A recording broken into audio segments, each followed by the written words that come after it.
यस्तै हो साथी, गाउँघरतिर चाहिँ होइन हरियाली वन पाखा रमाइलो हुन्छ साथी होइन। मलाई चाहिँ होइन जङ्गलहरू चाहिँ साह्रै मनपर्छ साथी होइन।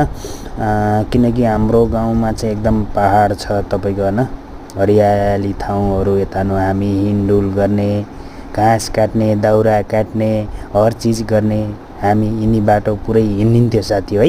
आजभोलि चाहिँ त्यति साह्रो हिँड्न सकिन्न होइन, किनकि आजभोलि चाहिँ अलिकता गाउँघरमा त्यति साह्रो बसिन्न। त्यो कारणले गर्दा पनि अलिकता हिँड्न चाहिँ आहारिन्छ है। यिनी पोराहरू देख्दा चाहिँ हामी पहिला चाहिँ यिनी बाटो चाहिँ तपाईँको ढेउडा बाँदर भन्दा पनि तेज दुगुर्ने मान्छे हो भने यिनी जङ्गलहरूमा, यिनी डाँडा पाखामा यति घुमिन्थ्यो है।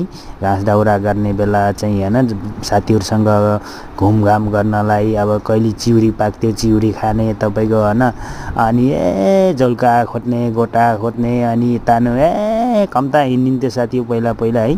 रमाइलो ठाउँ थियो। आजभोलि त मान्छेहरू सबै छोड्दै हिँड्दै परदेशतिर सहरमा हिँड्न थालेन्।